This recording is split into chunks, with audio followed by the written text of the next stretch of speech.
Harsha Hospital, Center for Plastic and Cosmetic Surgery, Liposuction, Tummy tuck, breast surgery, lip, chin and nose correction సేవలు. మీ అందానికి నమ్మకమైన చిరునామా Harsha hospitals Kompally, Hyderabad. Markapuram జిల్లా రాయవరం పలకల quarry వద్ద జరిగిన ఘోర రోడ్డు ప్రమాదంలో 14 మంది సజీవ దహనం కాగా 28 మంది తీవ్ర గాయాల పాలయ్యారు. అయితే ఈ ప్రమాదానికి సంబంధించి బస్సులో ఉన్నటువంటి 28 మంది స్వల్ప తీవ్ర గాయాలతో బయటపడటం జరిగింది. అయితే ఆ బస్సును ఎర్రగొండపాలెం వరకు ఒక డ్రైవ్ చేయగా అక్కడి నుంచి మరొక డ్రైవ్ చేసినట్టుగా కూడా తెలుస్తుంది. ఆ బస్సును డ్రైవ్ చేసినటువంటి డ్రైవర్ మనతో పాటు ఉన్నాడు, అతను అడిగి తెలుసుకుందాం. మీరు బస్సు ఎక్కడ బయలుదేరింది, మీరు ఎక్కడి నుంచి ఎక్కడి వరకు డ్రైవ్ చేశారు, అసలు ప్రమాదం ఎలా జరిగి ఉండొచ్చు?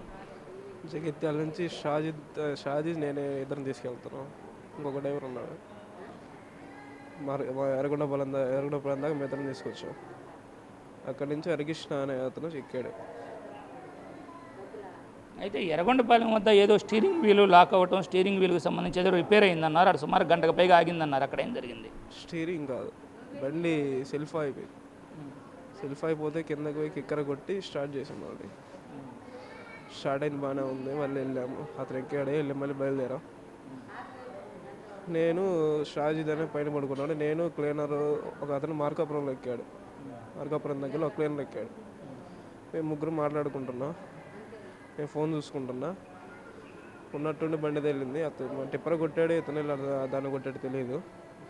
ఉన్నట్టుండి అద్దంలో ఎగిరి పడ్డా. అద్దంలో అయితే మొత్తం దెబ్బ తేలింది.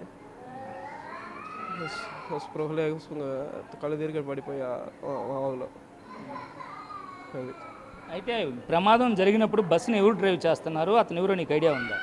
హరికృష్ణ. నేను అతన్ని అప్పుడే చూడలేదు, ఓనర్ అని కూడా తెలియదు నాకు. అతను స్టార్టింగ్ నుంచి వచ్చాడా, మధ్యలో ఎక్కడన్నా బస్సు ఎక్కాడా? మధ్యలో ఎక్కాడు. ఎక్కడ ఎక్కాడు? హరిగొండపాలెం. అయితే బస్సు ఓనరే వచ్చి డ్రైవ్ చేశాడని చెప్పి అందరూ చెప్తూ ఉన్నారు. హరికృష్ణారెడ్డి ఎవరైతే బస్సు ఓనర్ ఉన్నారో అతనే డ్రైవ్ చేశాడంటున్నారు. అది మీకు తెలుసా? అతను తర్వాత ఎక్కడికి వెళ్ళాడు?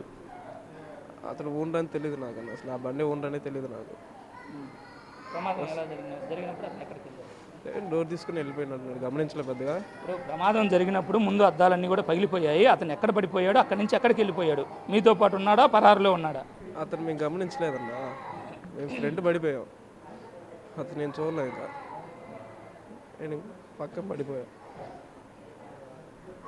అయితే ఈ ప్రమాదానికి సంబంధించి కానీ గమనించినట్లయితే బస్సు జగిత్యాలలో బయలుదేరితే జగిత్యాల నుంచి కూడా ఇద్దరు డ్రైవర్లు డ్రైవ్ చేసుకుంటూ వస్తున్నట్టు తెలుస్తుంది. అయితే ఎర్రగొండపాలెం వచ్చేసరికి కూడా బస్సు దారిలో పలుమార్లు కూడా రిపేర్ గురి కావడం జరిగింది. అయితే విషయం తెలుసుకున్నటువంటి bus travel bus owner Harikrishna Reddy Yerragondapalem వచ్చి అక్కడి నుంచి కూడా అతనే బస్సు డ్రైవ్ చేసినట్లు తెలుస్తుంది. అయితే ప్రమాదం జరిగిన సమయంలో ముందు అద్దంలో నుంచి అతను బయటపడటమే కాకుండా అక్కడి నుంచి పరారైనట్లుగా కూడా తెలుస్తుంది. అయితే ప్రమాదం జరిగినప్పుడు బస్సును కూడా బస్సు ఓనరే డ్రైవ్ చేస్తున్నట్టుగా కూడా తెలుస్తుంది. అయితే డ్రైవర్కి అతను ఎవరో తెలియకపోయినప్పటికీ అతనే బస్సు ఓనర్ అని ఇప్పటికే పోలీసులు కూడా ప్రాథమికంగా అంచనాకు వచ్చినట్లు తెలుస్తుంది. అయితే అతను అక్కడి నుంచి కూడా అబ్స్కాండ్ అవ్వడం, పరారవడం కూడా జరిగింది. అయితే ఈ ప్రమాదం ఎలా జరిగింది అనేది క్షణకాలంలో జరగడంతో ఎలా జరిగింది అనేది ప్రత్యేకంగా గుర్తించలేకపోయినప్పటికీ క్షణాల్లో మంటలు వ్యాపించి తీవ్ర ప్రమాదంగా అదైతే మారింది. 14 మందిని సజీవ దహనం చేసింది ఈ ప్రమాదం.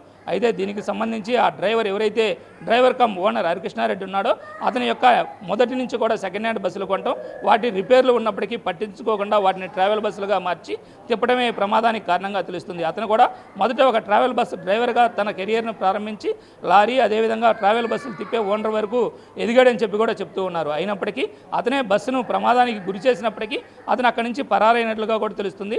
అతని కోసం పోలీసులు అయితే ప్రత్యేకంగా గాలిస్తున్నట్లు తెలుస్తుంది. ఇది ప్రస్తుతం ఇక్కడ ఉన్న తాజా పరిస్థితి. వీడియో జర్నలిస్ట్ సంటితో శ్రీనివాస్, బిగ్ టీవీ.